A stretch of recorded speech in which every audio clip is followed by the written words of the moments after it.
Om Sadashiva Samarambam Shankaracharya Madhyamam Asmadhyacharya Paryantam Vande Guru Paramparam Ishvaro Guratmeti Murti Beda Vibhagne Vyomada Vyapta Dehaya Dakshinamurchaye Namaha Sarva Vedanta Siddhanta Gocharantam Agocharam Govindam Paramananda Satguru Pranatosh Maha Om Shanti Shanti Shanti Om. Boa noite a todos. Gratidão pelas presenças.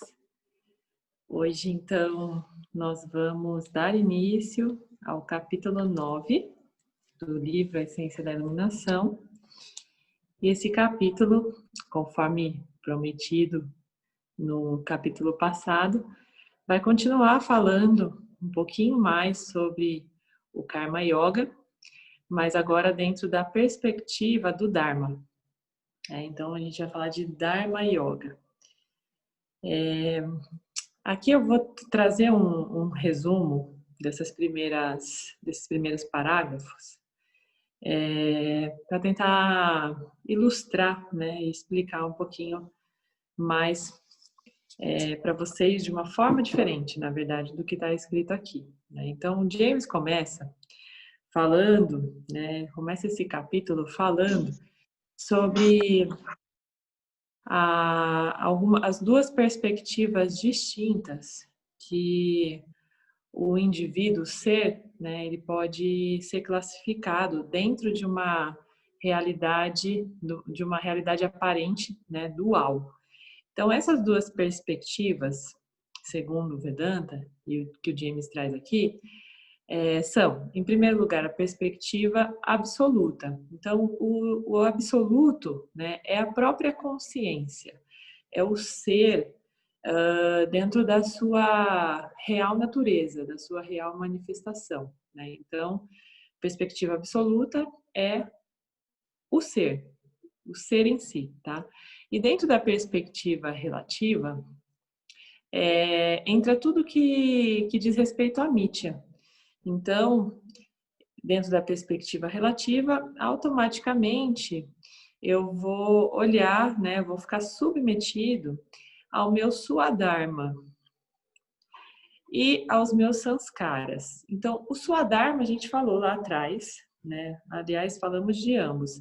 Mas Swadharma, ele é basicamente aquilo que eu vim fazer, a minha missão, né? Aquilo que está escrito em mim e que naturalmente flui aqui dentro dessa experiência, né? Da experiência do Jiva, tá? Então, Swadharma diz respeito a essa tendência natural da missão do Jiva, enquanto entidade experienciadora, tá? Então, por isso é uma perspectiva relativa, porque ela vai estar aqui submetida à Mithya, né? Sendo que a perspectiva absoluta não está em Mithya, está em Satya, tá? Então, o ser, a consciência, a plena consciência, ela é totalmente satívica, né? Ela é a energia de Satya em manifestação e ela é atingida a partir dessa predominância de Sattva, né? Então, a luz do meu ser fica aparente, se torna real, né? Então, eu tenho essa noção da minha perspectiva absoluta. Porém, enquanto entidade experienciadora, eu vou estar aqui, né, vivenciando e sendo submetido ao meu Swadharma e aos sanskaras, tá? Então, Swadharma, de novo, é aquilo que é a minha tendência natural, né, a minha missão, os meus diferentes papéis, né? Então, por exemplo, eu tenho Swadharma de mãe hoje, né? Sou mãe da Alicia, do Davi e do Miguel. Que desligou aqui.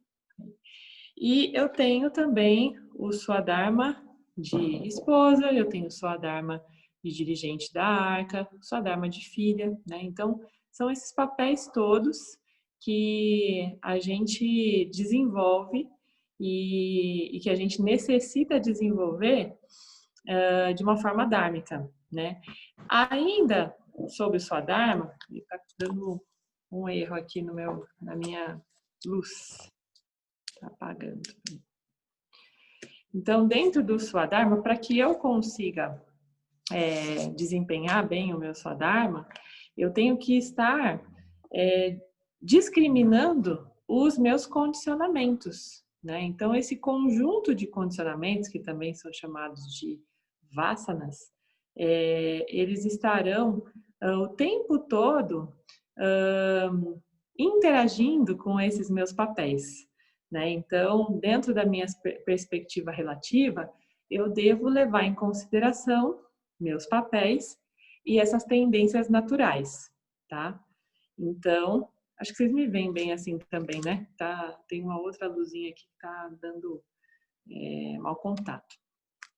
Bom, então, uma vez que eu coloco essa discriminação, né, a partir desses meus papéis e das minhas tendências naturais, eu me torno o quê? Um karma yogi, né? Então, uma vez, enquanto eu ainda não discriminei e não conheci, né, o meu Swadharma e nem tive contato consciente com os meus sanskaras, né, esse conjunto de condicionamento, essa minha assinatura energética e kármica que me acompanha aí dentro dessa jornada, enquanto eu não discrimino, sou apenas um samsari, porque eu vou estar naquela condição, né, de vida e morte, naquela roda, e eu não vou conseguir sair dessa roda viva, né? Então, uma vez que eu tomei consciência dessa perspectiva relativa,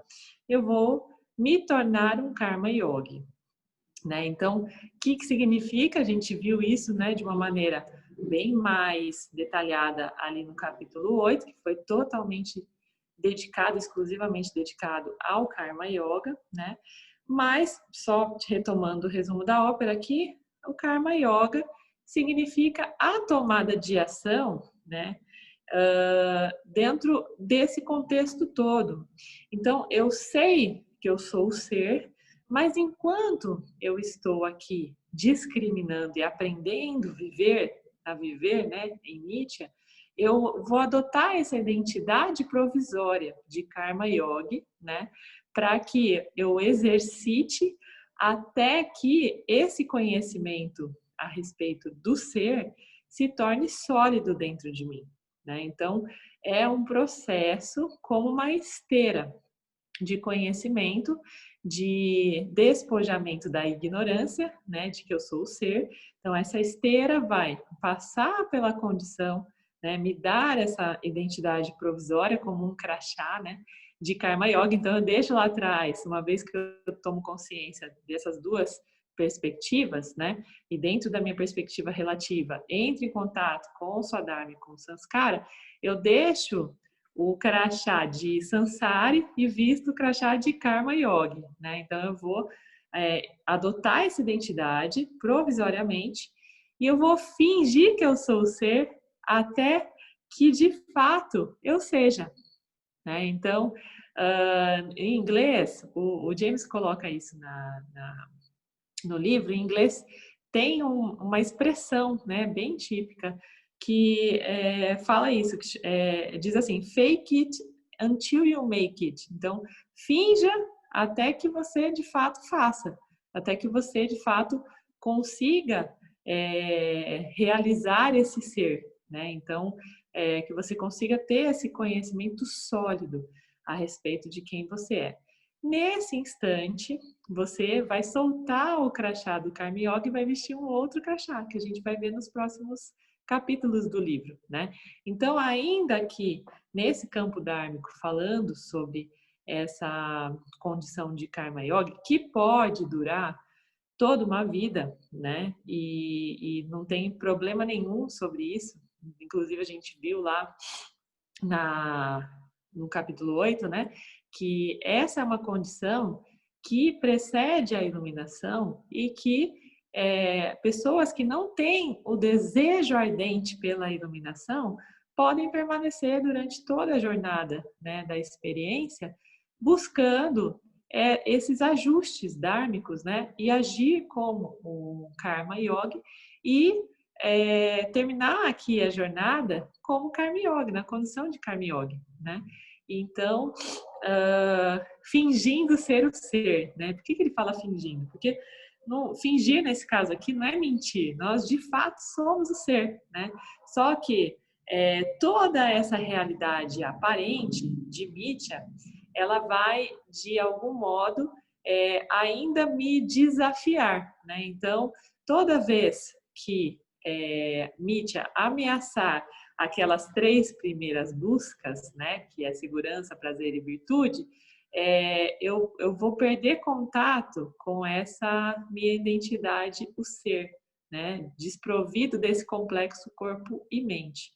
Então, ainda assim, mesmo passando por esses desafios, eu vou ter condição discriminativa de selecionar a melhor ação para tomar, né, no campo dármico. Então, essa é a condição do Karma Yogi. O Karma Yogi, naturalmente, vai buscar sempre a ação mais dármica, né, a ação que vai favorecer o campo dármico, tá bom? Então, é basicamente isso que ele traz aqui nessa primeira parte do capítulo, fazendo um resumo, né, com um pouco mais de objetividade em alguns pontos que a gente já viu.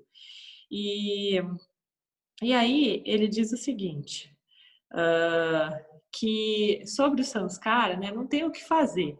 A gente tem um conjunto aí de vasanas que já vem de acordo com a nossa referência kármica, então tudo aquilo que a gente já experienciou, né? Aí ele dá exemplos aqui dele mesmo, que ele é um leitor voraz, né, desde pequeno, então ele se escondia à noite dos pais para poder fazer a leitura, porque os pais queriam que ele dormisse. Aí ele dá outro exemplo do amigo dele que vendia garrafinhas de Coca-Cola desde pequenininho, né, que tinha aquela vasana, aquele sanskara de empreendimento, né, aquele conjunto de vasanas que estavam vinculadas à economia, a empreendimento, a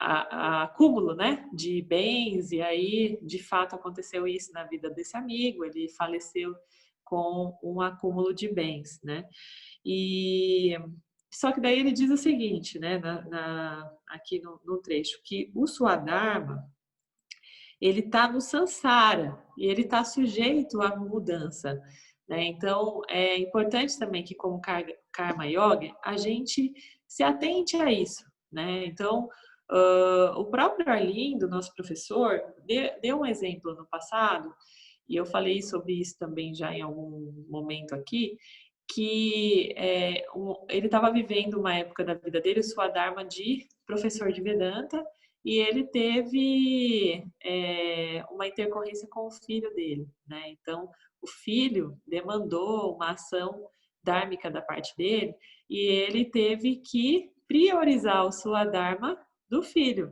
né? Do pai, na verdade. Então, o papel dele de pai, né? E se despojar naquele momento, por um instante, né? Do Swadharma de professor. Então, o Sansara, ele faz essa mudança. Na verdade, toda essa realidade aparente, né, traz algumas alterações aí dentro do nosso Swadharma, né? Aí ele diz, então o estilo de vida que você seguia ontem não necessariamente seguirá amanhã, né? Se você age sob seu sanskara predominante, satisfatoriamente para Ishvara, ele irá fornecer outro Swadharma. Alguns indivíduos são sortudos, ou não, no sentido em que eles querem ser alguma coisa, quando têm apenas 5 anos de idade. Um músico, por exemplo, e alegremente se fixam naquilo por toda a vida, mas outros vivem várias vidas e desempenham muitos papéis em uma vida. Então, aqui ele dá um outro exemplo, né, um pouco diferente do Vishesha Dharma, do Dharma situacional, que a gente vai ver um pouquinho mais para frente, que é sobre a mudança mesmo do Swadharma, né? Às vezes a gente nasce e cresce na primeira infância, a gente tem um conhecimento diferente a respeito do nosso próprio ser, da nossa própria natureza, né? Então a gente acha, por exemplo, que a gente acha bonito ser médico, mas aí ao longo do tempo a gente vai descobrindo talentos para uma outra função, para um outro papel, né? Para uma outra profissão.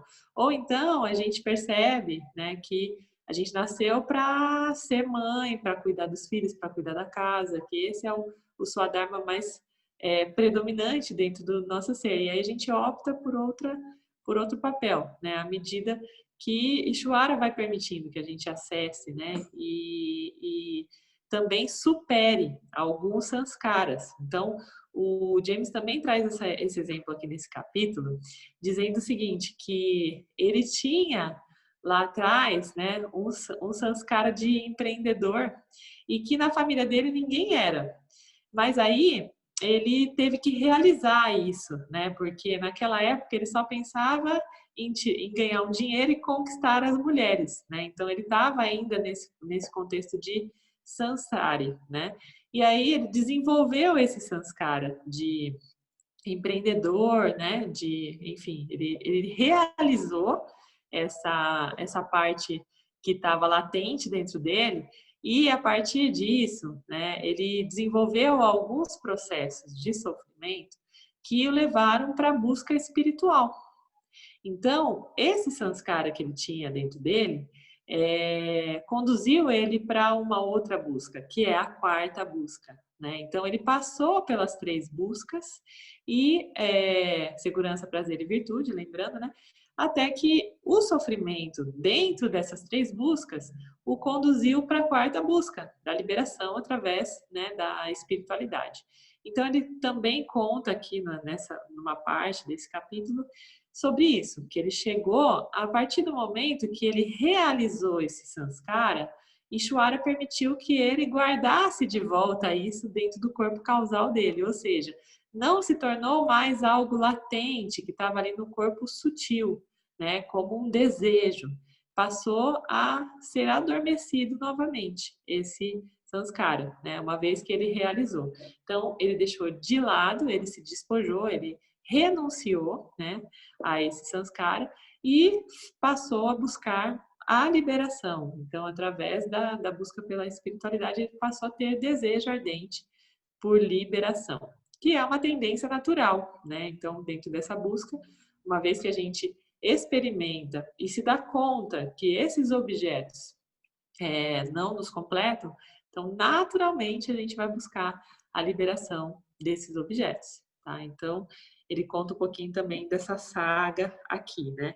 E ele diz também que a gente fica buscando ser alguma coisa, né? E esse ser alguma coisa, parece estar associado em fazer alguma coisa. Então, ele fala que isso é muito presente na sociedade ocidental. E ele conta também, por exemplo, ele fala aqui em algum momento sobre as profissões, né? Então, por exemplo, lá atrás, a gente tinha uma família, por exemplo, de caçadores e pescadores, né? Bem lá no começo da humanidade. E essa profissão de caçador, de pescador, passava de pai para filho, né? Então, esse papel, né? Ele conta aqui, ó, muito tempo atrás, você foi provavelmente um caçador ou coletor, porque Ishvara não precisava de gerentes financeiros, né? Então, de novo, dentro do Sansara, isso tudo vai mudando de acordo com a realidade do Sansara, né? Então, lá atrás, esse Sansara e essa Mithya não tinha essa complexidade. Então, existia basicamente caçadores, coletores, né? E aí ele não precisava de gerentes financeiros, agentes imobiliários. Então, tudo que a gente precisava fazer era arremessar uma lança, saber arremessar uma lança bem arremessada, né? Apanhar um peixe ou subir na árvore para pegar frutas. Sim, haviam indivíduos com sanskaras espirituais também, né? Sempre houve os xamãs, os padres, as bruxas, né? Ou os sansaras artísticos, os contadores de histórias, dramaturgos. Quando a gente assiste, né, esses seriados na Netflix, vê sobre os vikings, né, esse povo mais antigo, a gente vê exatamente esses personagens ali se manifestando, né?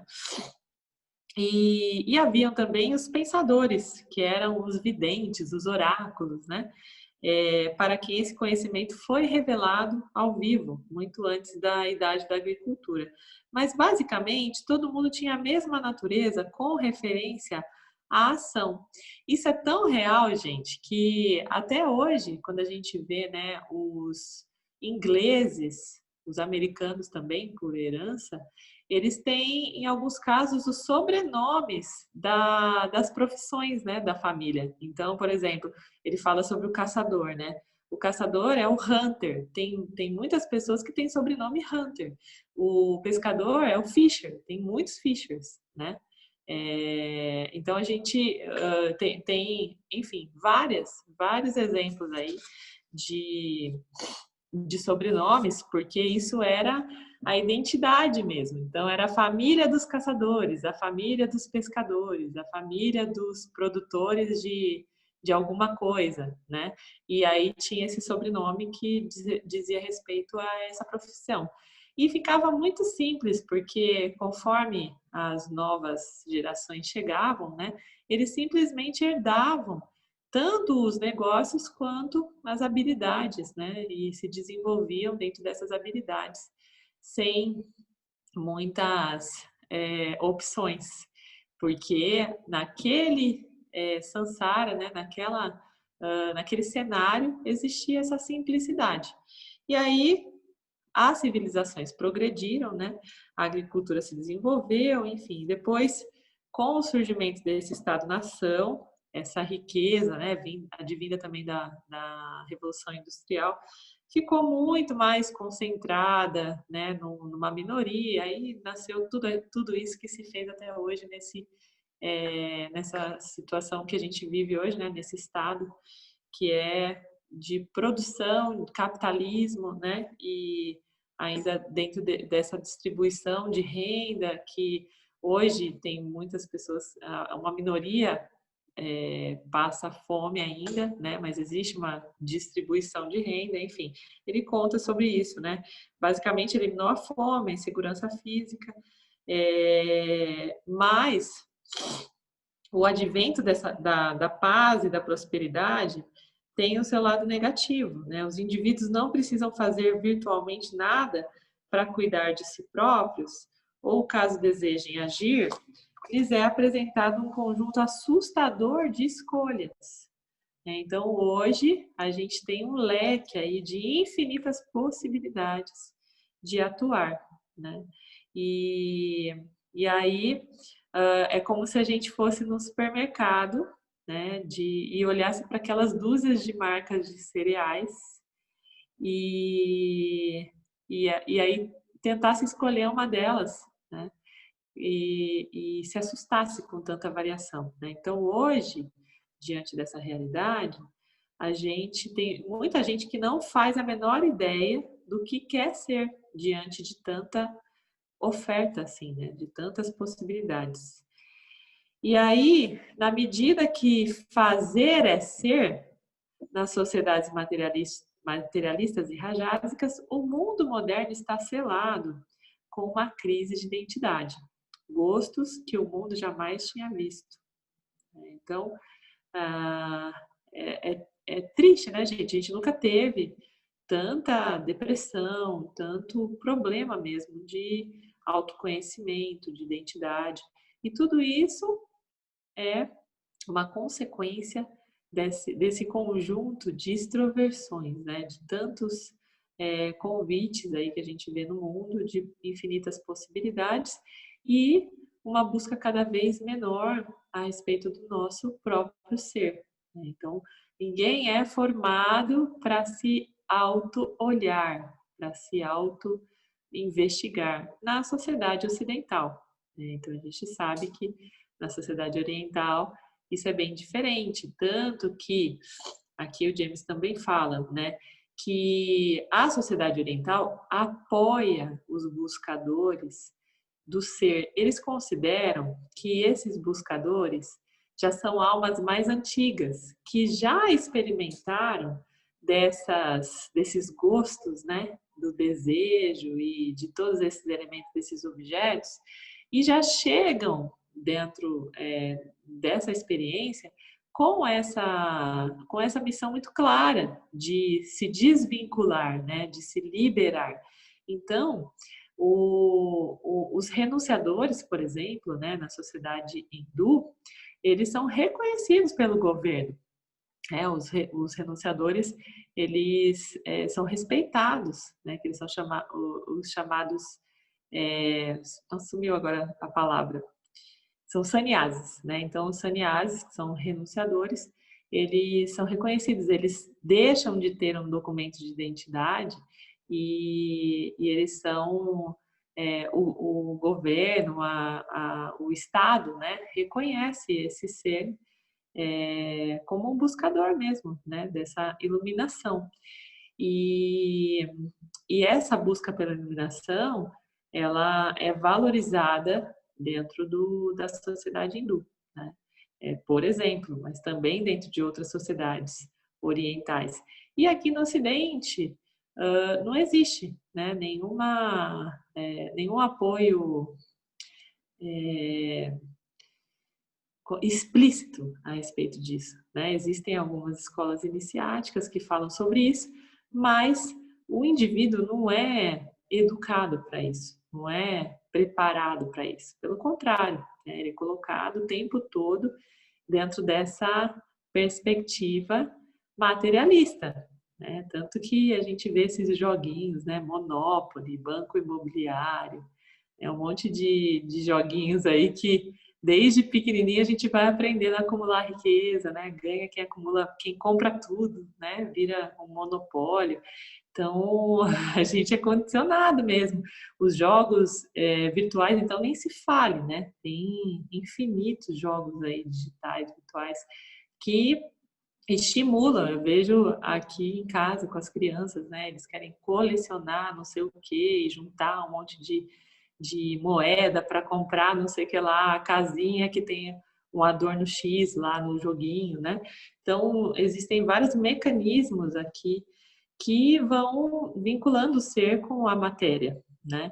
E acaba que o buscador dessa liberação, ele é solitário, né? Ele enfrenta uma série de problemas, de dificuldades para realizar a sua busca, né? Então, é, o James estava contando, ele conta também sobre isso, né? Que uma vez que ele percebeu isso, ele foi ridicularizado, né? Esse impulso espiritual dele foi ridicularizado.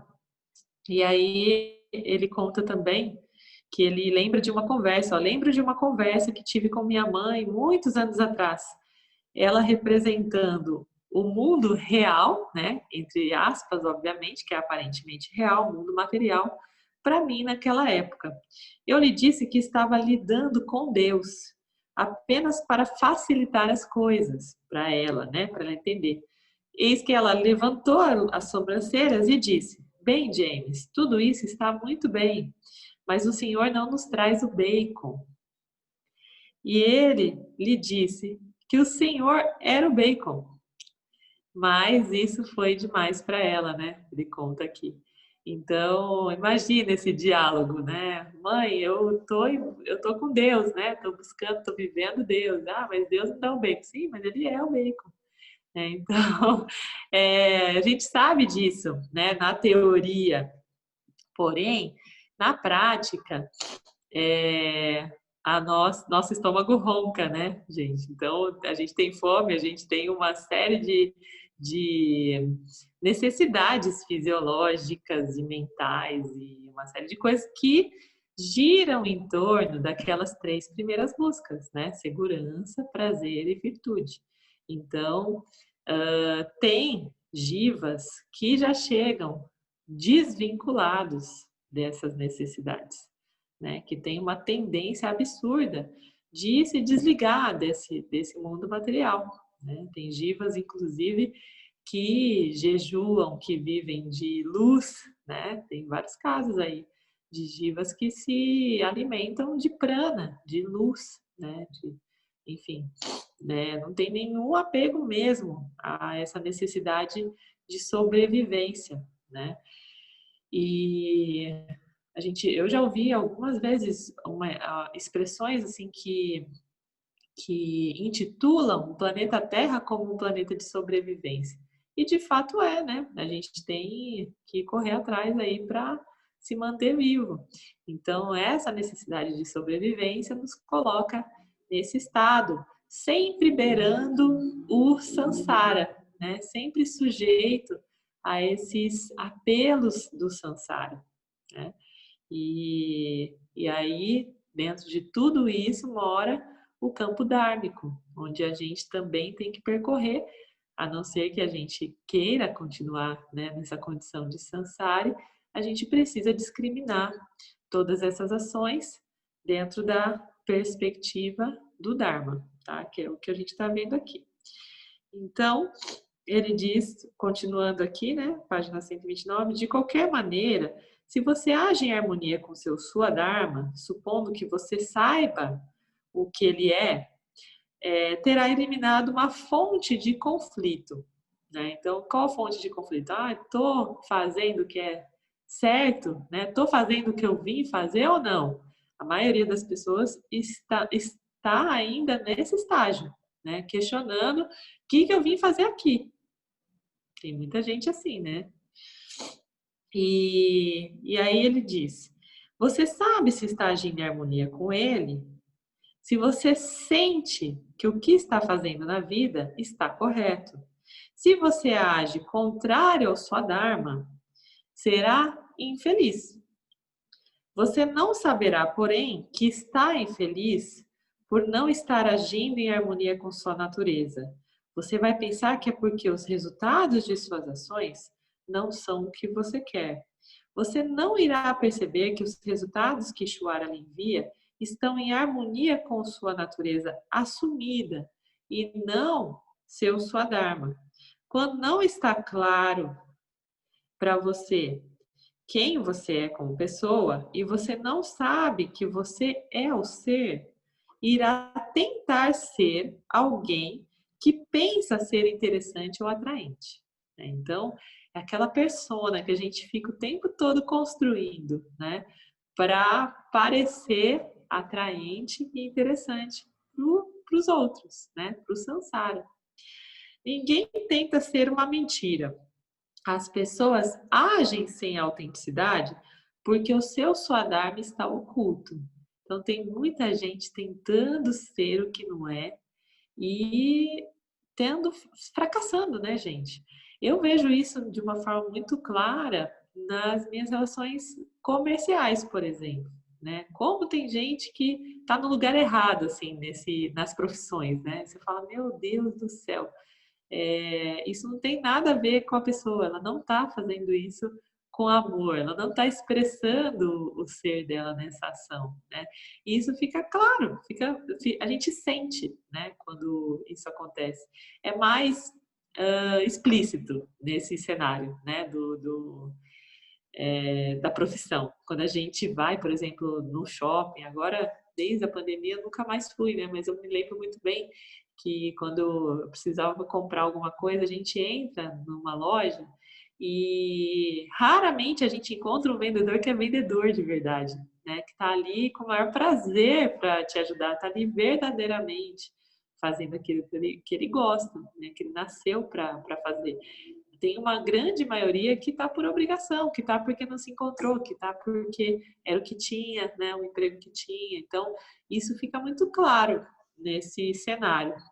mas acontece em todos os cenários, dentro de todos esses papéis, né, que a gente coleciona aí enquanto Jiva, né? E as pessoas agem sem autenticidade porque seu Swadharma está oculto. Então, a maioria não está sabendo o que está fazendo porque não sabe quem é, né? O desejo por identidade é o desejo mais forte na mente humana e ele não será negado. Basicamente, ele é o desejo mais forte porque a gente precisa ser aceito, né? Então, o ser humano tem um desejo ardente por aceitação dentro de um coletivo, dentro de uma sociedade. E para a gente ser aceito, é condição que a gente seja alguém, né? Que a gente saiba se apresentar. Você vai ser aceito como o quê? Então, a gente fica buscando arduamente essa identidade, né? O tempo todo. Em geral, dizemos que você precisa descobrir quem é como pessoa e estar bem com isso antes de estar qualificado para a liberação. Então, é uma condição, gente, para a liberação, a gente saber quem a gente é, né? Por quê? Ainda dentro desse contexto de saber quem eu sou, o que eu vou estar acessando? A minha perspectiva relativa do meu ser, né? Então, quem eu sou aqui como Jiva, ainda assim é uma perspectiva relativa. Só que eu preciso andar bem com isso, porque se eu não tiver isso bem resolvido, isso vai ser um conflito para mim e vai me colocar sempre dentro desse complexo corpo-mente, né? Vai me voltar para esse complexo antes que e vai impedir que eu firme esse conhecimento do meu ser, né? Essa certeza de que eu sou ser.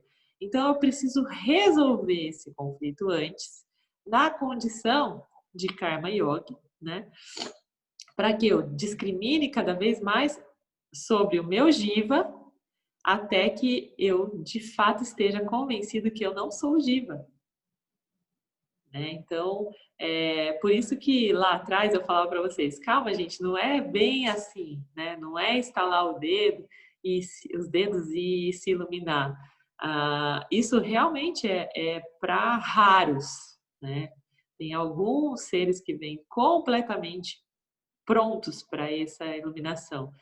E nós, os jivas, né? Os réis mortais, a gente está num processo de descoberta de que não somos réis mortais, de que nem nascemos e nem morremos, que somos permanentes, né? Que somos o ser.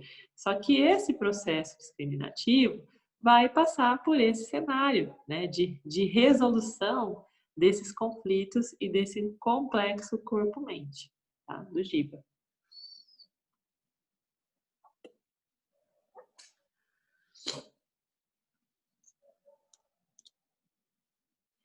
E aí ele fala que no capítulo 4 a gente discutiu essas qualificações, né? Aquelas qualificações do buscador da iluminação, do Vedantino, né? Daquela pessoa que através do Vedanta vai buscar.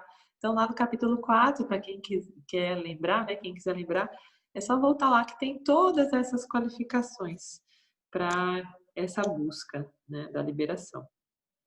É por isso que o Vedanta diz que você deve permanecer no mundo como a pessoa que você é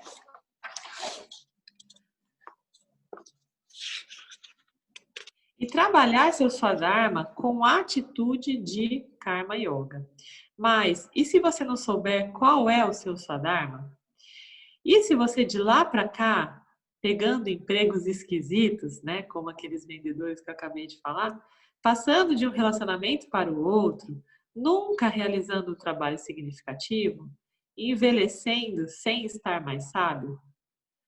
Então, e se está acontecendo tudo isso? O que eu faço? Qual que é a solução para isso? Karma Yoga. Karma Yoga é a solução para isso. Tá? Em outras palavras, por que seu Swadharma está oculto para você?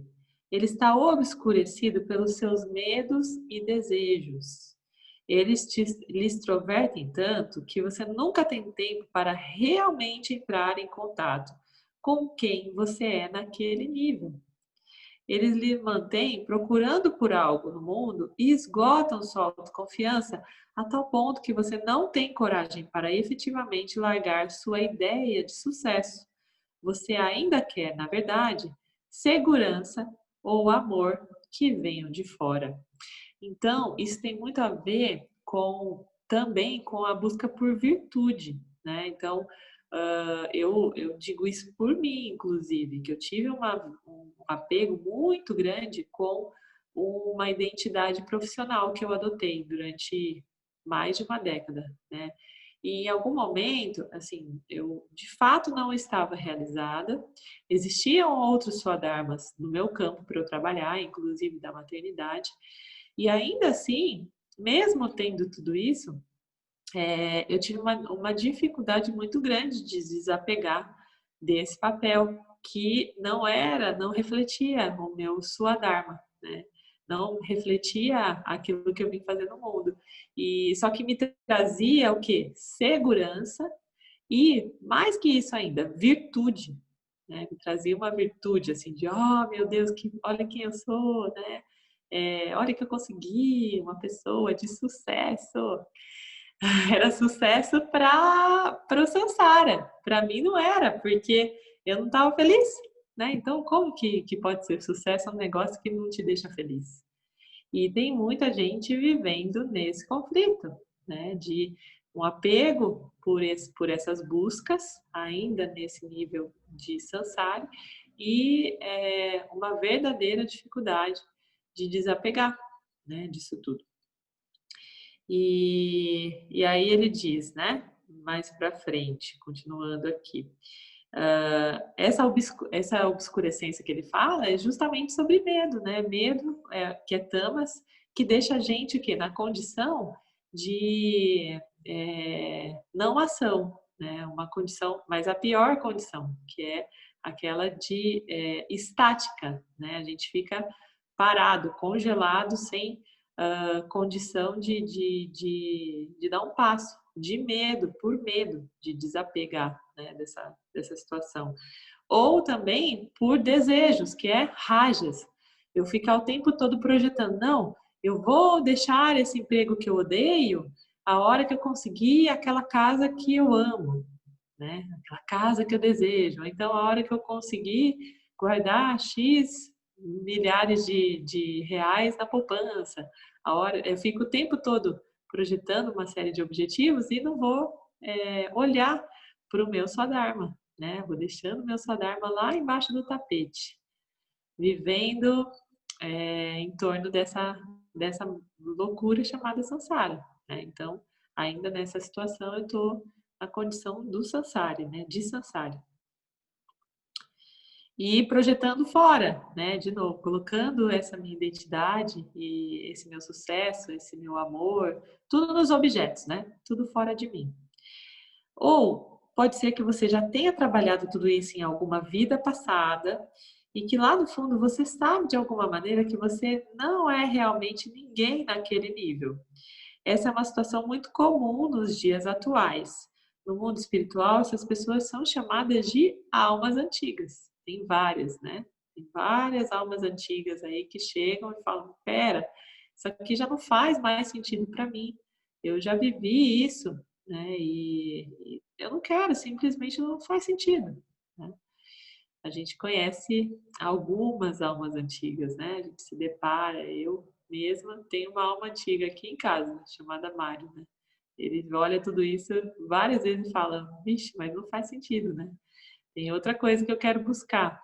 E que bom, né? Que a gente se encontra com essas almas antigas para a gente se identificar, né? E entender que a gente não está sozinho dentro dessa busca pela espiritualidade, que muitas vezes, nessa sociedade material, é completamente ignorada, né?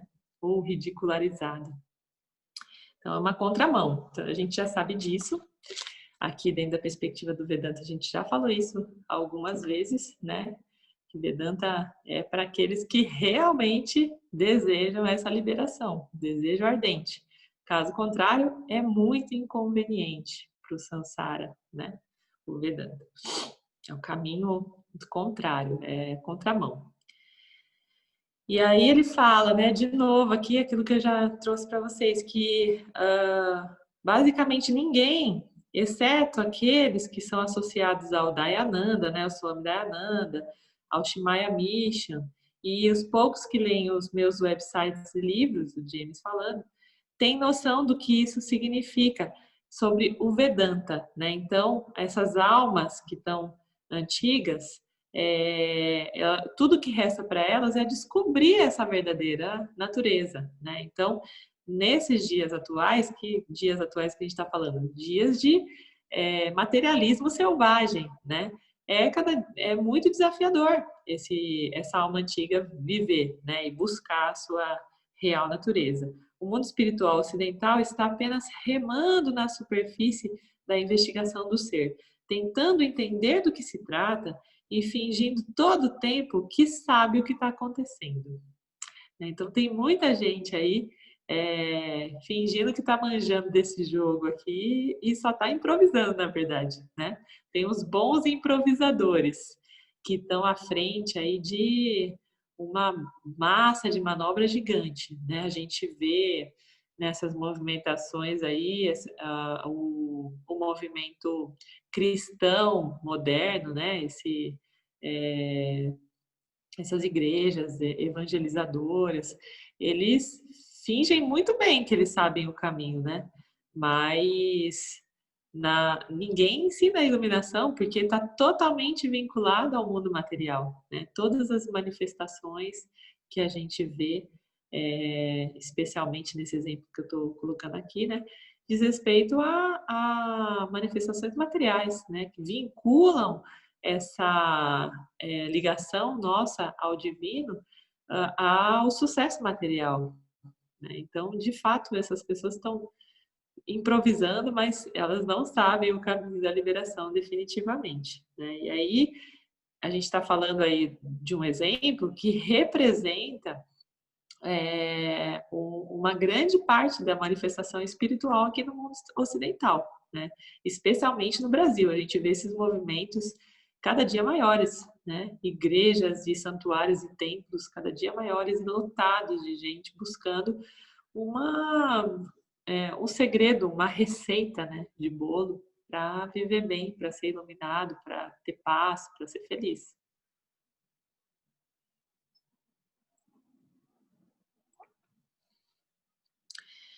E aí ele diz: é uma pena, porque o Vedanta pode lhe dar uma identidade provisória, que é do Karma Yoga, né, que vai cobrir o buraco até que você reconhecer seu Swadharma, sua natureza verdadeira. E uma vez que esteja claro quem você realmente é, quem você é no nível relativo não é mais um problema, né? Então, o que ele está dizendo aqui?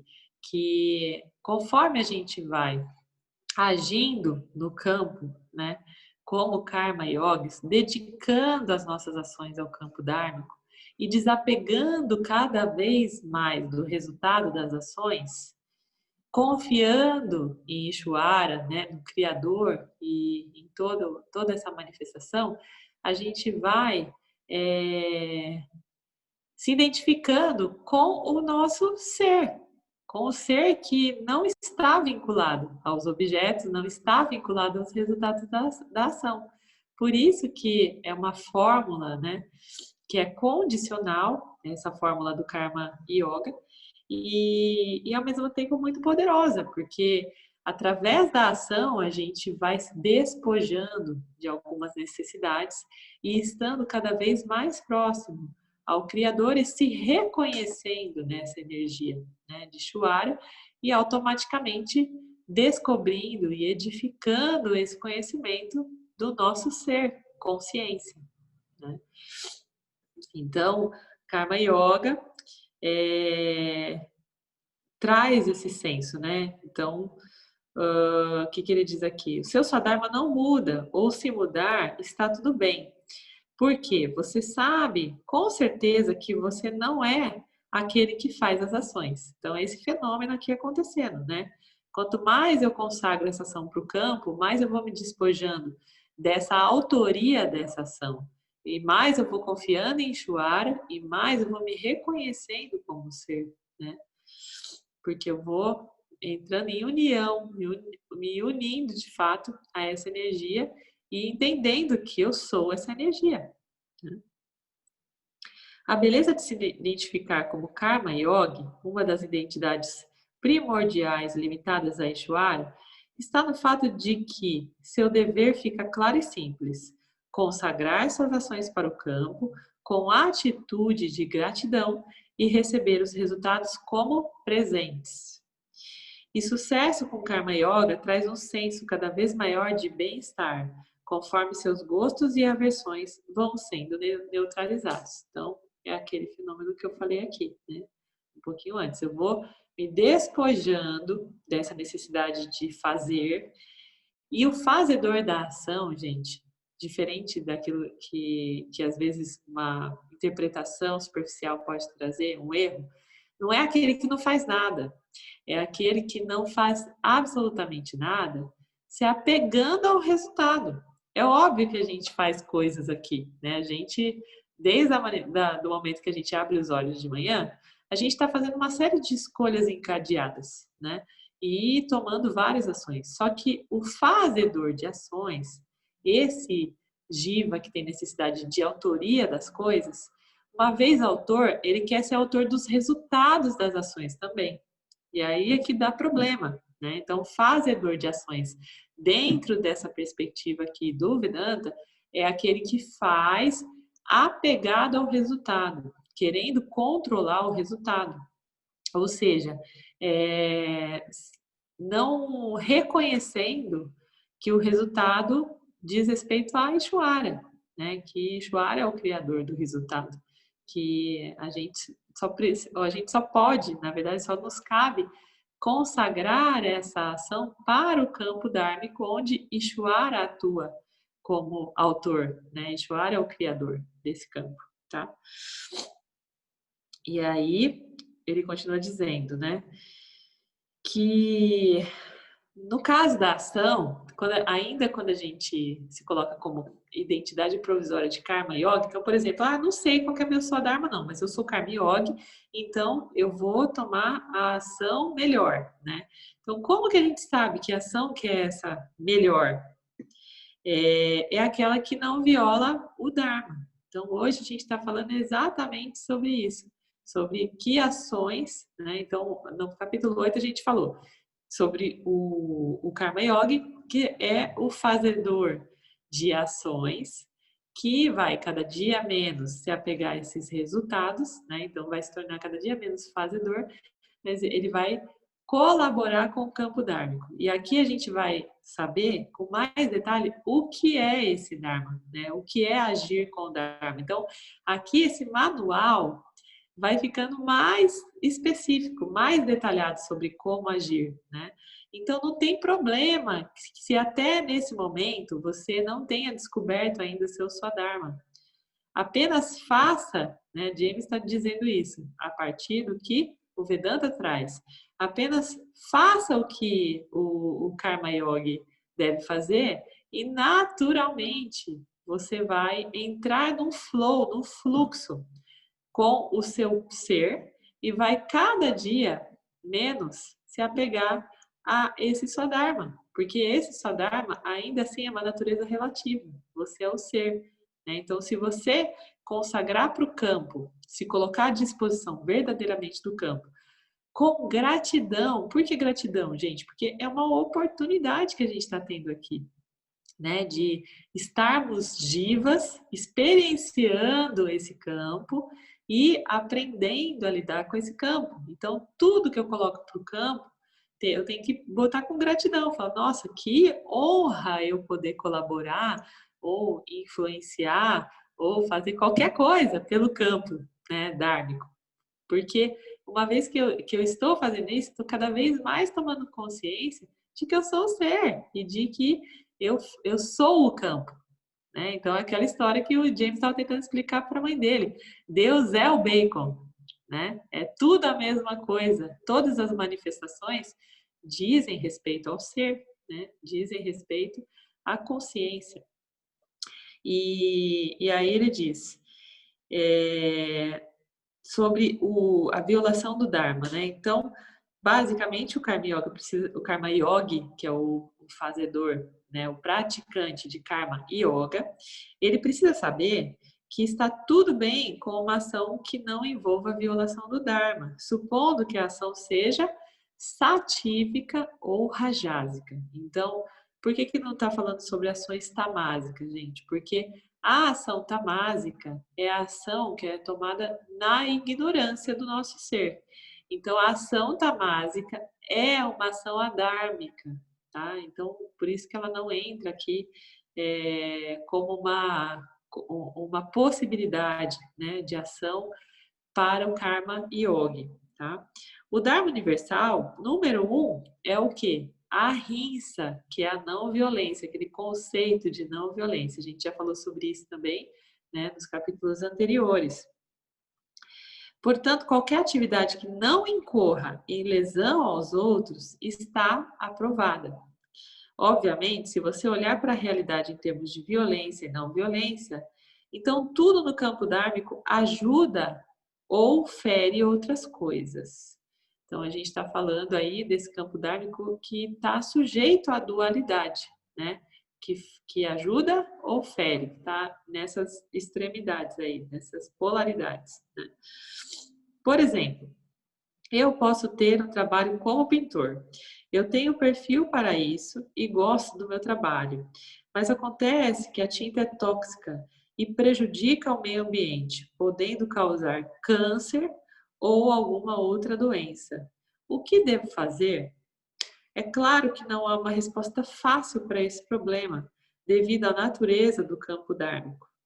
Então, você precisa usar sua discriminação. Pode ser que você tenha um perfil para matar coisas. Parece que Shuara precisa de assassinos. É muito doido, né, gente? Porque quando a gente percorre a história toda, desde o início da humanidade, existem os assassinos, né? Então, por que eles existem? Muito provavelmente porque Ishwara os permite existir, né? E inclusive precisa deles para alguma coisa. Porque eles sempre existiram e sempre irão existir, mas obviamente matar não é considerado uma ação prescrita para karma yogis. Então, óbvio que se existe algum assassino, né, ele não é um karma yogi, ele é um sansari. Essa é a condição, né, para eu ser um assassino. Porque eu preciso de uma ignorância, eu preciso achar que o outro não sou eu, né, para eu golpear, para eu tirar a vida de outro ser, que é tão ser quanto eu, né? Então, nesse nível eu preciso desse nível de ignorância, e o assassino, ele é puramente tamásico, né? Então, por isso que o Karma Yogi, ele não toma ações tamásicas. O assassino é puramente tamásico, ele é adármico, né? E aí ele tá falando também sobre algumas condições que fazem alguém tirar a vida de outro ser, né? Então, a não ser, por exemplo, que você esteja vivendo acima do Círculo Ártico, onde não há lojas de mantimentos nem verduras, e sua sobrevivência dependa de tirar a vida dos animais. Se você estiver nessa situação, o Karma Yoga prescreve o quê? Que você consagre a ação, faça conscientemente, da maneira mais gentil possível, e receba os resultados como presentes. Nossas escrituras estão cheias de exemplos de pessoas que realizaram trabalhos muito materialistas, até a prostituição, com o espírito de Karma Yoga, e ainda assim reconheceram o ser, né? Então, às vezes a ação, né, os papéis podem ser adármicos, podem ter uma tendência, né, de não servir ao Dharma, mas à medida que eu faço isso com essa discriminação, eu ainda assim tenho chance de me despojar, né, dessa condição, dessa natureza relativa, né, dessa perspectiva relativa, e saber e reconhecer o ser que há em mim. Né? E finalmente, então, o que ele começa a falar aqui, né, a partir de agora? Ele começa a discriminar, em primeiro lugar, os 5 dharmas. Então, a gente ainda tem um tempo para entrar aqui nesses 5 dharmas para os karma yogis. Né? Então, como é que eu faço para agir de maneira dármica, para o campo dármico, em favor do campo dármico? Né? Em primeiro lugar, estejam atentos a esses 5 dharmas.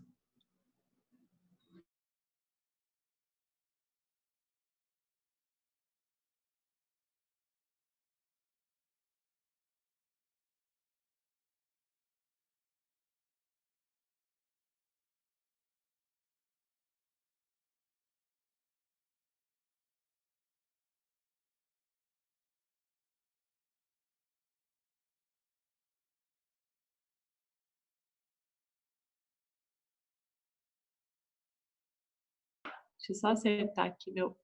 Ah, não, tá certinho a bateria. A gente acaba ficando desanimado, fala, ah, não, uma vez que eu percebi que o mundo é não dual, eu tendo a rechaçar a religião, né? A desconsiderar a religião como, ou considerar como algo arcaico, algo que não me serve mais.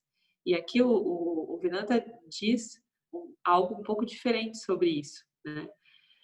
Mana, Oi? a minha internet caiu aqui um minutinho, então eu perdi um pouquinho quando você ia começar a falar sobre o primeiro ponto do, Ah, tá, do Dharma. Se você quiser voltar só ao início que você falou, pra tá. eu Eu juntar volto depois. sim.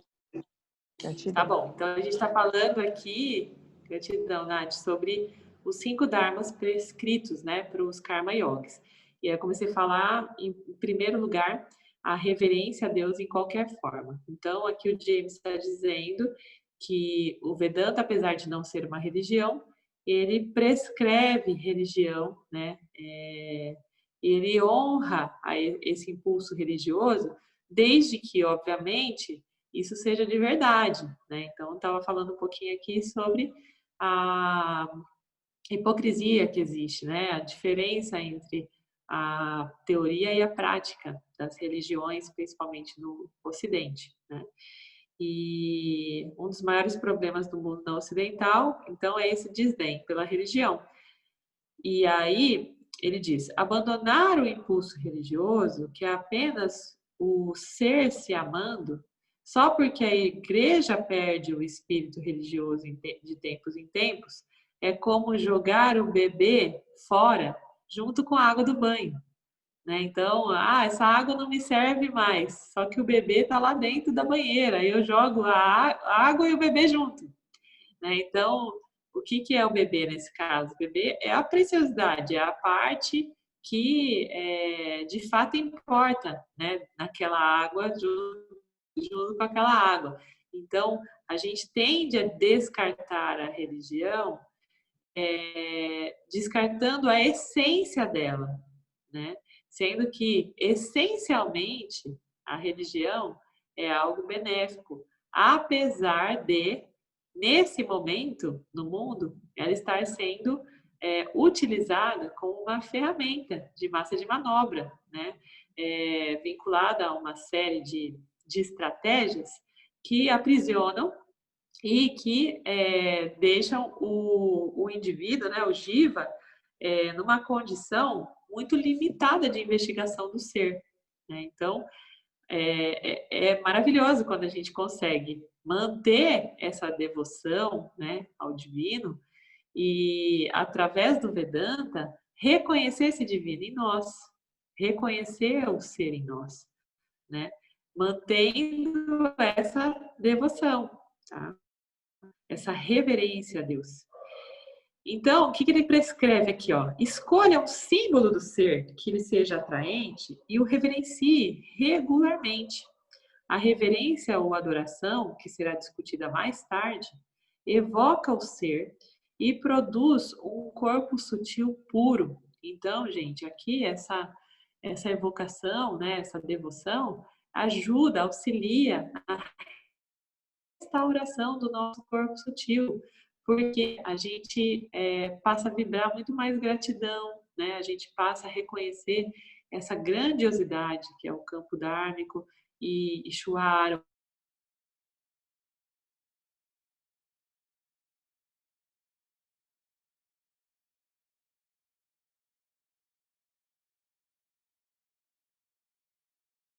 ação popular e que ela é completamente desvinculada a qualquer credo, né? E então ela pode ser entoada sinceramente e dita com amor todos os dias, né? Simples e pouco dispendiosa. Então, como que é essa oração? Que todos os seres fiquem bem, que as grandes almas nos revelem o caminho da virtude, que haja alegria perene para aqueles que compreendem quem são, que todos os seres em todos os mundos, terrestre e extraterrestre, sejam felizes e livres, que todos os seres sejam saudáveis, que todos tenham boa sorte e que nenhum se perca nos caminhos do mal. Muito linda, né, essa oração, por sinal. E completamente ecumênica, não tem absolutamente nenhum vínculo específico com alguma religião, né? E fala sobre o quê? De uma forma muito objetiva, ela fala sobre a plena consciência, né? Para todas as dimensões da criação, abençoando cada ser vivo. Então, achei muito bonito, muito válido. Pretendo fazer essa oração, adotar para a minha vida. E é muito interessante, gente, que eu estou lendo esse livro pela quarta vez e eu não tinha me atentado na beleza dessa oração, né? Então, o Vedanta, esse contato, né, com o Vedanta é sempre inédito e maravilhoso, cheio de presentes aí pelo caminho, né? E aí, o que ele faz? Parte aqui para a segunda. Então, primeiro Dharma, né? Reverência a Deus em qualquer forma. O segundo Dharma é reverência incondicional aos pais. Ai, Thaís, espera aí. Então, não sei se eu vou ser Karma Yogi, porque eu quero a liberação, mas eu não quero perdoar meu pai. Não vai dar certo. Porque aqui a gente começa a entrar em contato com as hipocrisias, né, desse caminho. Então, eu quero a iluminação, mas o meu pai, quando era pequeno, fez isso, aquilo para mim, e eu não consigo, não dá. Para mim não dá, não perdoo, tenho ranço, tenho aversão. Então, você não é Karma Yogi, né? Então, para ser Karma Yogi, você precisa entender que seus pais são porta da sua encarnação, porta dessa experiência, né?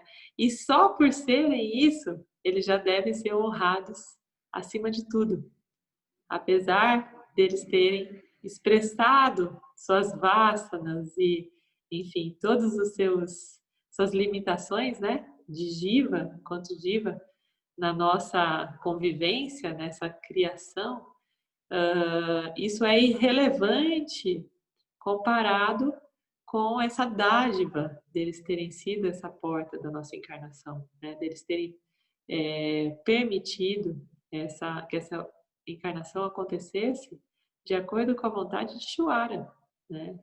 Porque uma vez que eles fizeram isso, eles se colocaram de forma dármica para o campo, né?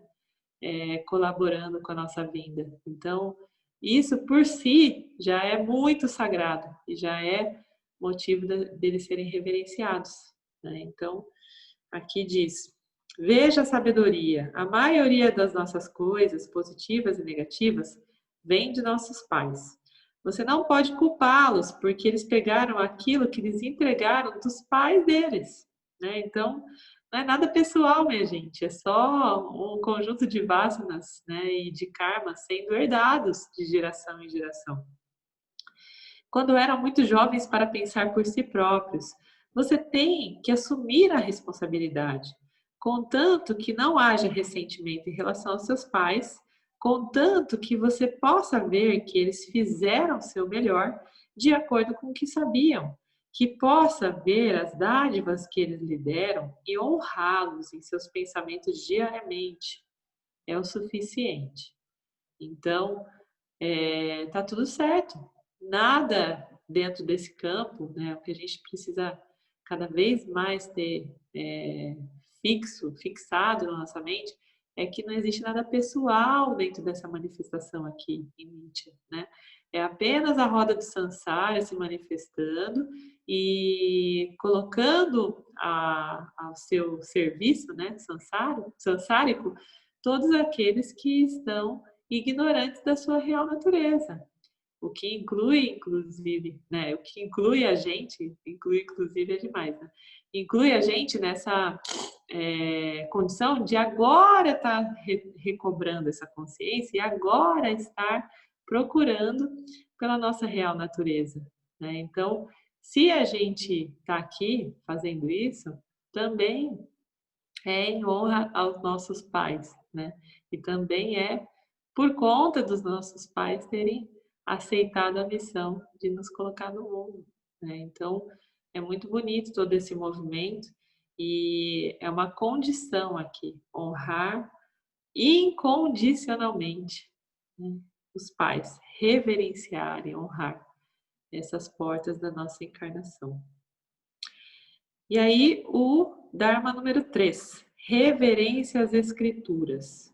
O propósito do Karma Yoga é ganhar uma disposição contemplativa, de forma que você possa assimilar o significado dos ensinamentos. Então, dentro dessa proposta, né, esse conceito de assimilação e de contemplação é o que a gente chama de nididhyasana. É quando a gente, de fato, consegue vivenciar, né? Assimilar esse significado e vivenciar isso. Então, a gente faz esse processo, né? Aquelas 3 etapas, que é o Shravana, que é o que a gente está fazendo aqui, né? Expondo os nossos ouvidos, os nossos sentidos a esse conhecimento. Pois o Manana, que é percebendo, né, contemplando isso no campo, percebendo essas manifestações no campo, e Nididhyasana internalizando e sendo esse conhecimento lá no campo, né?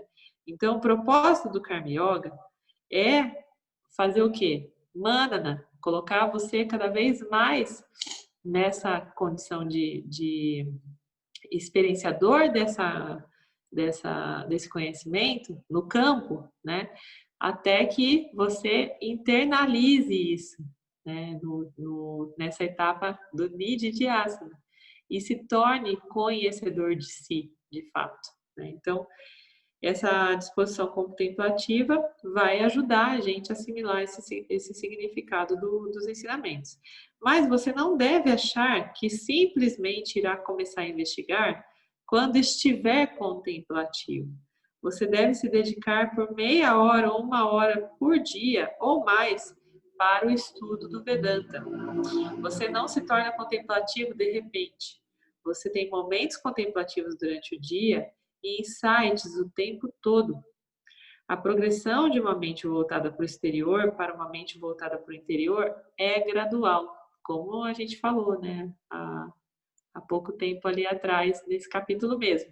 Não dá para estalar o dedo e falar, agora eu sou um Yanni, agora eu já tenho todo esse conhecimento arraigado, estou nessa etapa já de viver, de ser, né? E de Dhyasana, e não preciso mais me expor aos conhecimentos do Vedanta, porque eu já entendi.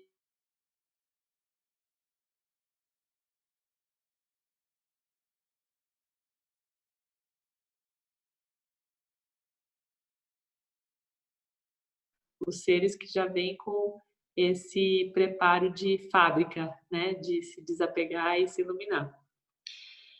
Um dia você perceberá o quão clara e pacífica sua mente se tornou, mesmo no meio de uma vida atarefada.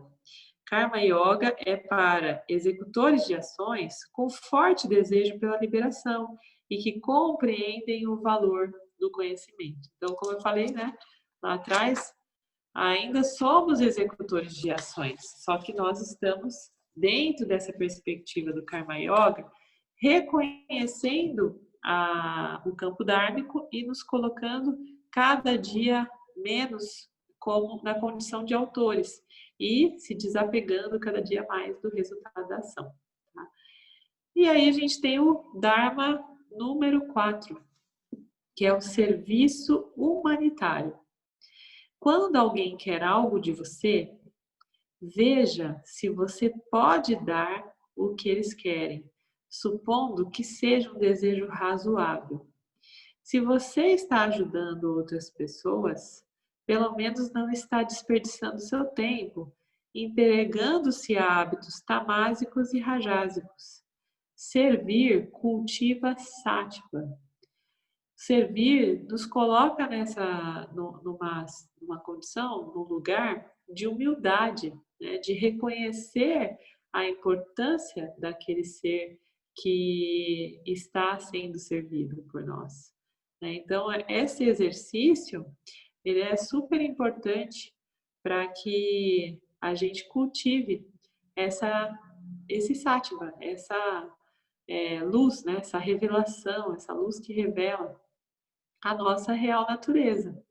É difícil praticar o trabalho do servir, porque o ego pode facilmente imaginar que é superior àqueles que somente cuidam de si próprios. Tem isso, né, gente? Tem aquele ego espiritualizado que acha que porque está cuidando dos outros está acima do outro que não cuida, né? Que cuida só de si. Então, isso é um engano. Então, é importante não exagerar, sem grandes ideias de salvar o mundo, porque daí, nessa condição, a gente se torna refém do punha karma, né? A gente falou lá atrás sobre o karma, né? Papa karma, que é o karma negativo, punha karma é o karma positivo. Então, a gente quer engordar nossa conta, né, de karma positivo, e aí exagera nesse serviço humanitário, nesse serviço do outro, e se deixa de lado, se abandona, né? Tem muita gente que acaba sucumbindo aí com o seu próprio jiva, né? Não cuidando do seu próprio jiva, em razão, né? Em função do outro, de cuidar do outro, né? Então, tudo é importante, tudo é válido e é dármico, né? Ishvara nos apresenta oportunidades diárias de servir aos outros. Serviço não significa fazer o que os outros querem que você faça, ainda que isso possa acontecer. Significa estar aberto para os outros, não excluí-los. Servir os outros requer considerável atenção, porque o ego que surge do sentido de inadequação e inferioridade procura por oportunidades para se sentir especial e virtuoso. Então aqui, gente, mora aquele perigo ainda das 3 primeiras buscas. Aqui a gente está falando da busca pela virtude, né? Então tem muita gente que busca a virtude para se autoafirmar dentro das suas vasanas, né, e dos seus conflitos de autoestima, né, de adequação, essa necessidade de se adequar. Então, isso também, aqui também mora uma ameaça, né, um perigo. Servir os outros deve estar baseado no reconhecimento da unidade essencial de todos nós. Então, é quando eu sei que eu sou você e que você, portanto, sou eu, e que se eu estou servindo a você, eu estou servindo a mim mesmo, porque eu sou você, né? Também é um ato de sabedoria, porque tudo o que precisamos vem através dos outros. Indivíduos com predisposição a servir geralmente são bem cuidados, porque acaba que a gente, por ressonância, né, acaba atraindo pessoas que também gostam de servir, e esse serviço vira um serviço mútuo. Um cuida do outro, um serve o outro, né? Acaba sendo algo natural, tá? E o último, para a gente encerrar hoje essa parte, né, do capítulo, é reverência a todos os seres sencientes. A apreciação da unidade de todas as coisas deve se estender, né? Então, se estender aqui a esse serviço humanitário, até incluir todas as formas de vida. Pratique isso respeitando o meio ambiente, recicle, esteja consciente da sua emissão de carbono, seja ecológico. O vegetarianismo é uma boa maneira de reverenciar a vida. Então, terminando agora por hora, né? Aqui, o item 5, a gente fala desses primeiros 5 dharmas e a gente, então, eu acho que é mais oportuno a gente continuar na nossa próxima conversa, né? Na próxima sanga, na semana que vem, tá? E então, até aqui, eu queria ouvir um pouquinho de vocês, né? O que tem de novidade? O que vocês perceberam em termos práticos? Porque aqui a gente já está falando dessa esfera, dessa superfície bem mais palpável, né? Do Karma Yoga. Então, quem quer trazer, né? Alguém sente de trazer algum complemento ou alguma dúvida, alguma coisa que não ficou tão clara a ponto de eu conseguir enxergar, ter esse senso prático, né? Enxergar essa oportunidade de praticar tudo isso que o James está dizendo aqui?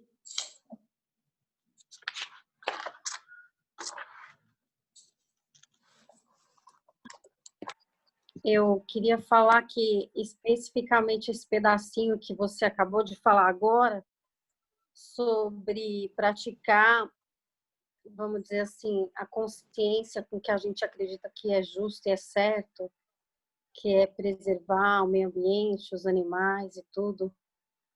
Isso é algo que você começa a encontrar coerência sobre o interesse nesse estudo do Vedanta, né? Nessas pequenas partes, porque é uma coisa que eu tenho exercitado muito na minha vida e me preocupo e até me culpo. Então, nessas pequenas partes que eu vou pegando do estudo, eu entendo por que eu cheguei no estudo, né? Porque me identifico com essas pequenas partes.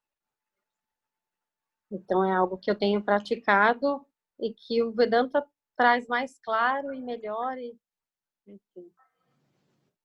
É isso. E essa é a beleza, né, de toda essa busca, Surama, porque a gente vai percebendo cada vez mais que a gente tem isso dentro de nós muito, muito arraigado já, né? E que essa busca, ela já foi manifestada em diversos episódios da nossa vida, que embora não abranja uma totalidade que tenha automaticamente nos conduzido a uma iluminação, né, ela já nos coloca dentro de uma perspectiva muito boa a respeito desse desenvolvimento, né? Porque lá atrás, a gente, quando começa a ver sobre o Vedanta, dá a impressão que a gente está extremamente longe, né? Extremamente fora desse contato. E aí, conforme esse livro em específico vai trazendo detalhes, você vai percebendo, fala, não, mas espera, já faço muito isso, né? Ou então, poxa vida, eu faço isso desde criança. Olha só, tá aparecendo aqui um questionamento que eu faço desde quando eu tenho X 10 anos de idade, né?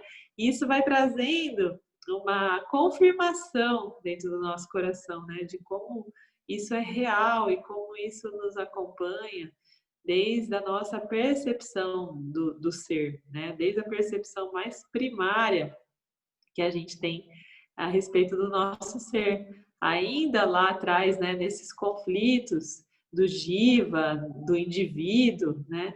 A gente tem alguma coisa que vibra ali dentro de nós e que traz pelo menos uma intuição de que tem alguma coisa fora da ordem, né? Sim, verdade. E aqui estava falando também de você ser ridicularizado, né, em muitas coisas na sociedade, e elas, assim, eu acho que, por exemplo, sobre ser vegetariano, que é uma coisa que está ficando cada vez mais comum, ou vegano, mas ainda assim, quando você cita isso em muitos lugares, em muitos ambientes, você passa por ridículo. Afinal de contas, o Brasil é um grande produtor de carne, né? Sim, No planeta. Então, sim. essas contradições mexem muito com a gente, porque a gente fica sendo incentivado a fazer coisas que, no fundo, sai da nossa natureza, do que está no coração, né? Do que a gente sente que é justo, que é certo, né? Justamente, justamente.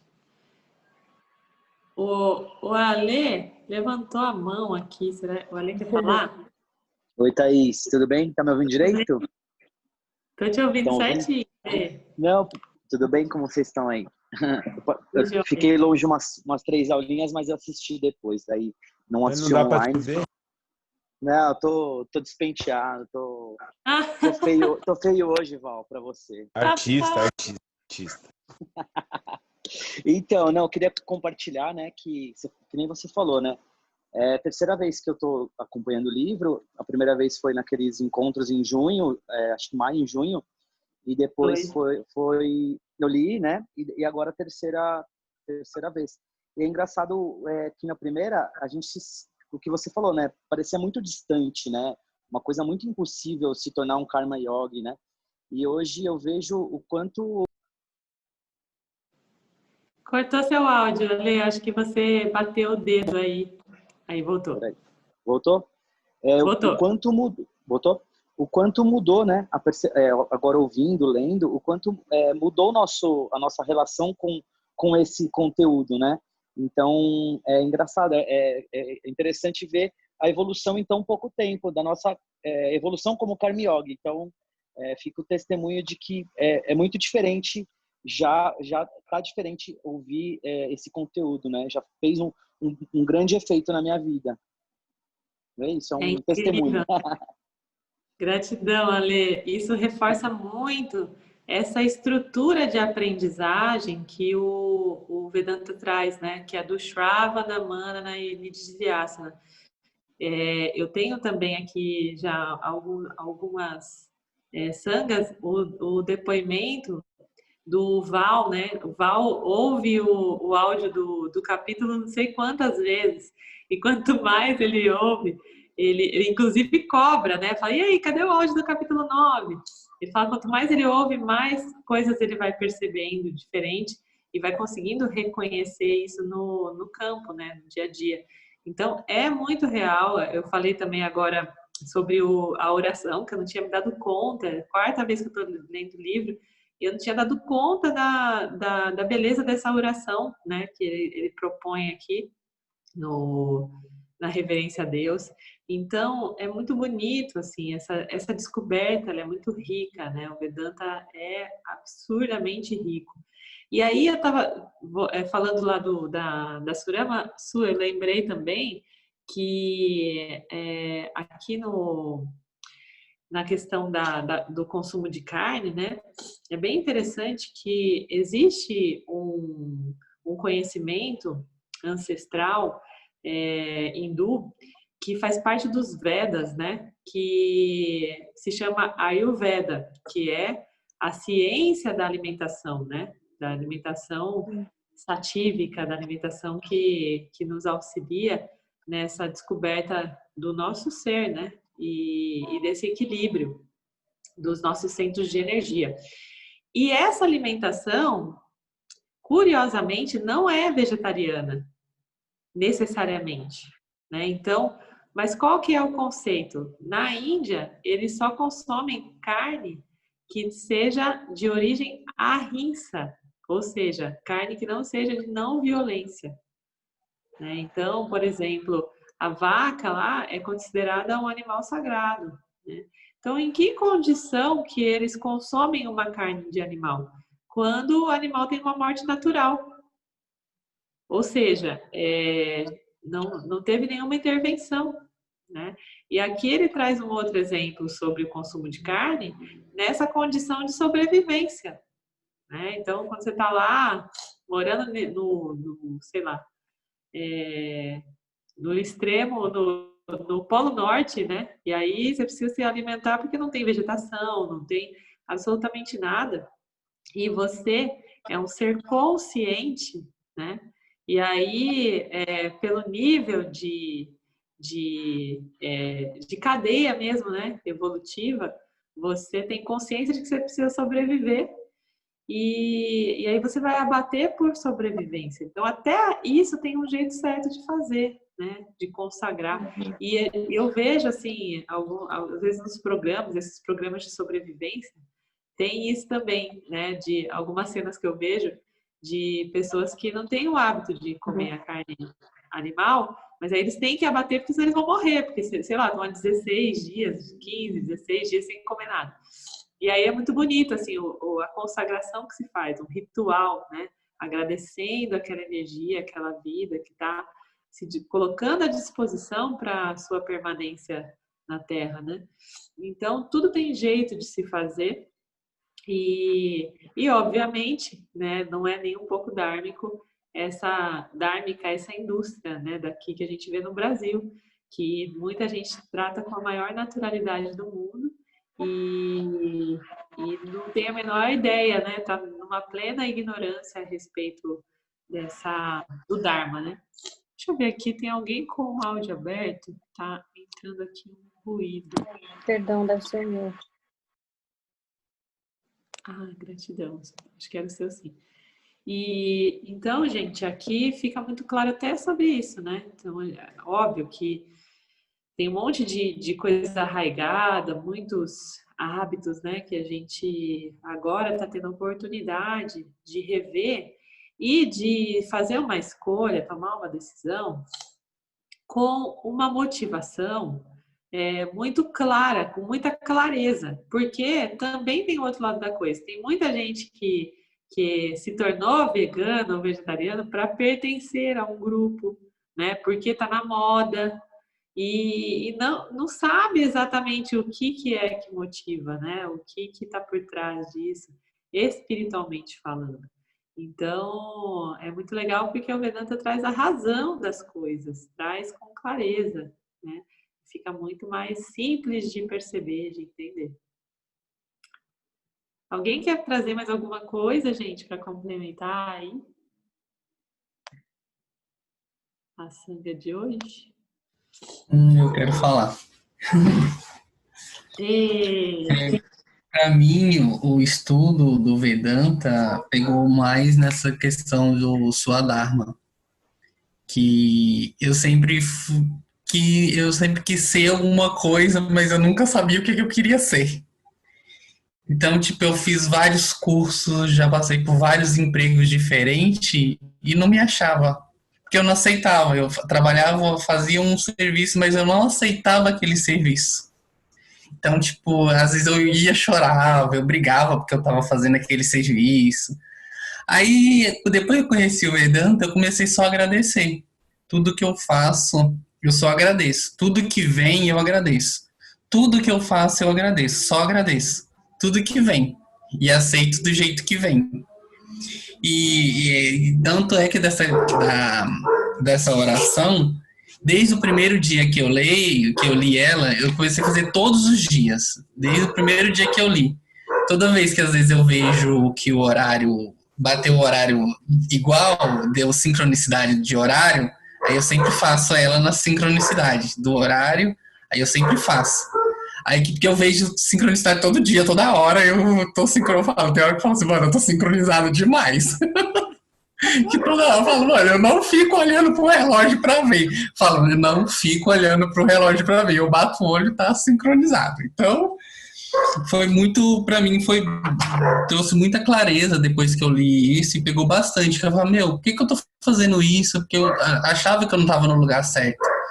Aí eu comecei a pensar, não, você já é tudo que você devia ter e você tá onde você deveria estar. Então, só aceita. Às vezes eu tenho um pouco de dificuldade, que o ego fica, não, você tem que fazer outra coisa. Aí, não, filho, não vai por aí, não. Não, você merece coisa melhor, você merece coisa. Eu falo, não mereço não, eu vou ficar aqui, vou fazer isso e é aqui que eu vou ficar. E pronto, acabou. E melhorou bastante, tem me ajudado bastante. E é isso. Olha que precioso isso aí. Pilates, que coisa bonita, porque quanta energia a gente perde, né? Se questionando. E imagina se o vendedor lá que eu dei o exemplo, né? Se o vendedor da loja tivesse esse espírito, né? A gente ficaria sempre grato, teria ele pode ter uma ação dármica, mesmo desconfiando de que não seja bem aquilo que ele nasceu para fazer, né? Mas simplesmente se dispondo no campo, né, de Ishvara, dizendo gratidão, Ishvara, que eu tenho essa oportunidade de exercer o meu ser hoje e eu vou servir o outro. Então, fazendo o link, né, dá para se tornar dármico uma vez que eu me coloque verdadeiramente a serviço do outro, né? Que no caso desse cenário aí do vendedor é o cliente, né? Então, deixa eu tratar bem, deixa eu entender, porque se Ishvara quiser, ele me passa de ano, né? Ele me tira aqui desse cenário e me dá um outro cenário. E tá tudo certo. E aí eu vou exercer o meu Dharma em outro cenário. O Dharma, né? Que não é o meu Dharma. O meu Swadharma sendo dármico, né? Então, Ishvara sabe disso tudo e eu confio, né? Então, isso é confiar confiando, porque a maioria confia desconfiando, né?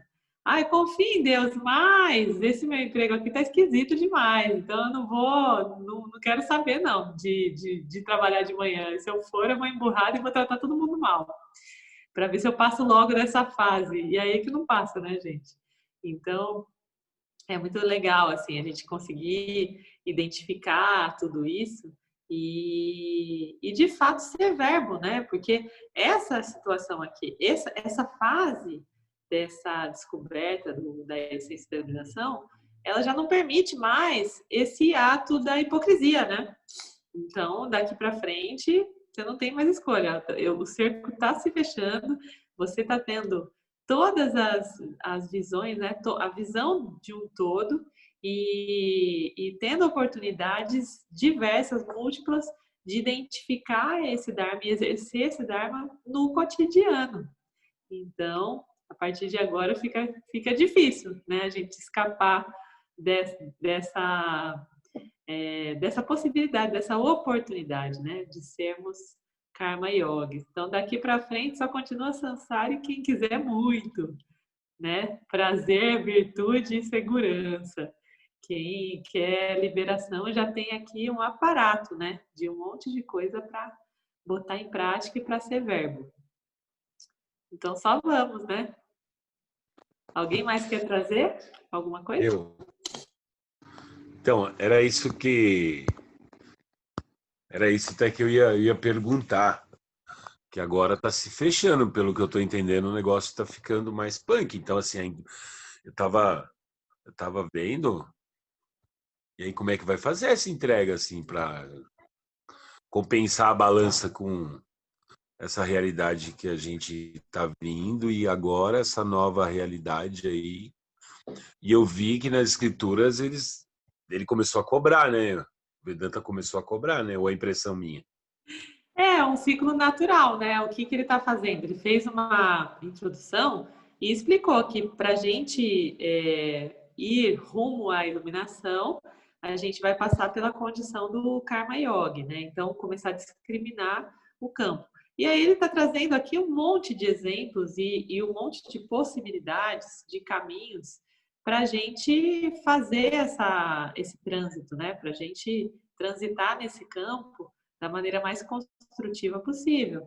Então, daqui para frente, quem está verdadeiramente buscando essa condição, né, de sair desse samsara, minimamente, né, se tornar um karma yogi, já não tem mais desculpa, né? Porque aqui já está claro, você faz isso, isso e isso, e caso contrário, você continua sendo um samsara, não está tudo bem também.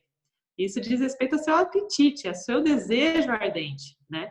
Pela liberação desse sofrimento, dessa roda infinita e por deixar de ser essa massa de manobra e, de fato, discriminar o que você quer para sua vida e, né? Tudo isso.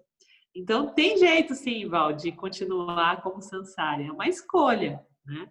Mas, do outro lado, tem uma série de ferramentas já disponíveis a partir de agora para a gente ser conduzido para esse outro estado. né? Eu acho que quem chegou até aqui, até agora, não dá mais pra... Não dá mais. Pode esquecer, amiga, que essa risadinha Acho sua que aí... acho que o Val quis dizer que agora ele tem um preço. Tipo assim, existe um preço para sair de Maia, né? E aí ele está mostrando esse preço, né? Elencando esses dharmas, né? Eu acho que é É isso que ele isso aí quis dizer, né, mesmo. Val? É isso mesmo, Tipo é assim, isso mesmo. eu tenho isso aqui, você quer sair mesmo? Você vai ter que abandonar, vai ter que Você largar a quer, mão você tem disso. Você escolha, quer. amigão. Sai ou não sai? Não tem meio termo. É isso. Está chegando nesse... É como se fosse uma... Como fala? O caminho, quando tem uma A bifurcação. bifurcação. Chegou na bifurcação agora. Aí a gente vai ter que escolher. Aquilo que você falava, né, Thaís? Dos dois pezinhos na canoa, né? Em cada canoa, É. Então agora a canoa já começa a se distanciar, né, uma da outra. E aí, nem sendo bailarina de Bolshoi, dá para manter, né? A gente chega uma hora E o que Van Damme a Eu ia Kátia falar até isso. não mantém mais, né? Não tem mais jeito. Eu ia falar isso, que eu tô com um pé lá, um pé cá, agora vocês falaram dessa canoa, me derrubou. Ô, Su, e a gente que tem a perna curta, imagina só. Então, acho que nem para mim que tem a perna comprida e não sou bailarina, né? Mesmo sendo bailarina, não ia mais conseguir manter. Então, agora não tem mais jeito. Não, mas eu acho que é um caminho sem volta, assim, que mesmo que você decida para sempre ser um Sansari, você já tem informação. Então, vai ter sempre algum momento na sua vida que você, né, as coisas vão acontecendo e você vai ter aquela informação e você vai acessando ela ao longo da sua vida. Então, ela ficou ali, né? Alguma coisa mudou em você. Eu ia falar justamente isso agora. É um caminho, é uma escolha que você tem, mas você sabe daquilo, sabe? Eu acho que é como se fosse um martelo batendo no prego, que você sempre vai ficar lembrando. Então, eu acredito que realmente é um caminho sem volta, sabe? Sim, e o Com certeza sintoma... é a melhor escolha. Exatamente. O sintoma, Paula, é a nossa felicidade, né? Então, Sim. todas as vezes que a gente não se sentir feliz como Sansari, a gente vai saber que a gente tem condição de não ser mais, Sim. né? E tá vivendo no Então, mundinho de Maia, né? então isso tudo agora é a gente com a nossa própria conta, administrando a nossa conta, né? Exatamente. E que é como uma conta bancária mesmo, de papa karma, de punha karma, né? Como ações dármicas ou adármicas. Então, não tem mais jeito, gente. Daqui para frente, realmente não tem volta. Aliás, já faz um tempo que não tem volta, e que agora a gente está se dando conta, né? Está dando conta dessa perspectiva nova com mais clareza. Olha, para mim não tem volta desde da primeira frase, entendeu, do livro que eu comecei a ler. Então, e o legal é que o James é muito provocativo desde o começo. Então a gente já sabe, a gente já sente lá atrás um cheirinho de que tem uma coisa aí bem, bem nova e bem desafiadora, né? sim, e pelo menos assim, a minha experiência, apesar de ter sido pouco tempo, né, tudo isso que eu venho lendo e aprendendo, muita coisa mudou. E é doido isso, sabe? Ver a Paula de antes, que começou a ler a primeira frase, e a Paula de agora, por exemplo, entendeu? É outra consciência. Até mesmo o que você comentou. Porque às vezes tem alguns questionamentos desde de criança que a gente faz. Ou, por exemplo, eu já fui vegetariana por um bom tempo na minha vida. Hoje eu tô parando de comer carne de novo, mas a consciência é outra. E todos esses questionamentos que eu não consigo buscar em outro lugar, o Vedanta ele traz isso, sabe? E é incrível, parece que a visão sobre tudo muda, pelo menos a minha experiência no momento. E isso é muito doido, sabe? É incrível demais. É como se tirasse todo o fardo, sabe? Que a gente acha, quem a gente acha que a gente é, do que a gente acha que deve fazer, ou como quando você comentou sobre a sua profissão, que você tinha que ser bem-sucedido, entendeu? É muito libertador tudo isso que o Vedanta apresenta pra gente, né? Eu tenho muita gratidão. Sigo grata por essa oportunidade. Muita gratidão, de verdade. Paulo, é muito doido mesmo. É muito Thaís, e também aquilo que a gente falou, desde o início o Arlindo falava pra gente, né? Se por se a gente chegou até o Vedanta, é por merecimento, né? É por a gente está continuando um caminho talvez de outra vida, né? Das escrituras. Então um não é merecimento simplesmente kármico, né? não é simplesmente caiu no nosso colo, não. A gente está buscando isso ao longo das nossas milhares de vidas aí e a gente só está começando a colher, né? Por merecimento, é um merecimento de buscar a verdade, né? Então, acho que É isso mesmo. isso que faz precisar. Teve uma vez, Ale, que eu li uma frase que fez muito sentido para mim e agora faz muito mais, que era basicamente assim, não sei exatamente, mas basicamente assim, que aos olhos de quem é ignorante, as pedras preciosas não passam de pedras vulgares, né? Então, o que está acontecendo aqui? Várias pessoas já estiveram aqui com a gente, tiveram contato com as escrituras, mas elas não conseguiram apreciar o quanto a validade, né? Assim, o valor, na verdade, dessa escritura. Não conseguiu enxergar essa preciosidade, porque os olhos delas ainda não estão treinados para isso, né? Ainda não se abriram para esse valor. E isso é, sim, uma carga kármica, né? Que a gente já traz e uma busca que não vem daqui. Então, o próprio James reforça isso aqui nesse capítulo, dizendo que essas almas que estão buscando por liberação são consideradas espiritualmente almas antigas, que já não se despojaram de uma série de desejos, né? E já estão buscando na quarta busca, né? Já estão alinhados com a quarta busca. Então, isso com certeza diz respeito a um trabalho, a uma herança kármica, né? É isso. Que bom, né? Que bom que temos esse merecimento. Bom, pessoal... Eu quero falar uma rapidinho, Thaís. Eu Diga. estava assistindo um filme, né, chamado Lucy, que ela... Então, e ela fala uma parte do Vedanta, ela fala que o mal do ser humano é que ele quer ter, né? Ele quer ter, mas ele não procura ser, né? Aí eu falei, Vedanta, deve ter, o cara que fez o filme deve ser um vedantino, né? Porque é isso mesmo, pronto. Exatamente isso. Então, a Lucy para quem não sabe, né, é uma mulher que consegue, através de uma substância, acessar o ser dela, acessar a maior potência dela, né? E aí começa uma saga lá de uma perseguição e aí ela consegue perceber tudo isso, né? É iluminação, ela atinge a iluminação de uma forma mais dramática, assim, e obviamente de ficção, né? Mas a essência que está por trás disso tem tudo a ver com a iluminação do Vedanta mesmo. A gente vai identificando, né? Tudo isso. É isso aí mesmo. Gratidão, gente, mais uma vez por essa oportunidade dessas trocas, né? Muito, muito grata. É muito bonito ver essa participação, esse engajamento e essa possibilidade mesmo de visualização prática das coisas, né? Porque vai ficando cada vez mais simples e mais possível para cada um, né? De nós. Então, sejamos Karma Yogis aí o resto da semana, com o objetivo de ser o resto da vida, né?